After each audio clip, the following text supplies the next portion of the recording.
आचार्य चाणक्यଙ୍କ जीवनर अन्य एक खूब सुंदर कहानी हेउची चाणक्य एवं चीन यात्री।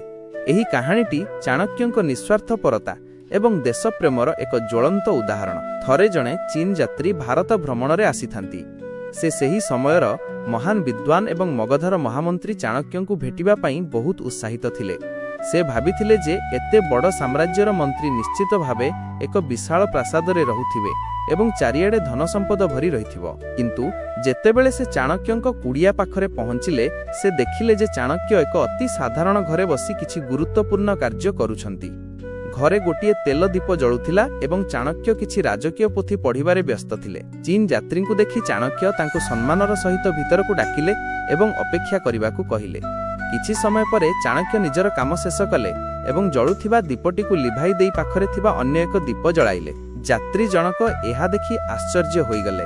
से पचारिले, हे आचार्य, गोटिए दीपरे तो आलुओ हेउथिला, पुणी ताकु लिभाई सेही समान प्रकारर आउ एक दीप जळाइबार कारण कोन? चाणक्य हसिले एवं उत्तर देले, हे मित्र, जेतेबेले तुमे आसिलो सेतेबेले मो राज्यर कार्य करूथिली। सेथिपई सेही दीपरे थिबा तेल राजकोषरु आसीथिला।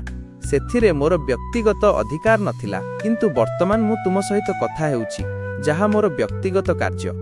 सेथिपई मु सेही दीप लिभाई देली एवं वर्तमान जेउ दीपटी जळुछि सेथिरे थिबा तेल मु मोर स्वअर्जित अर्थरे किनिछि।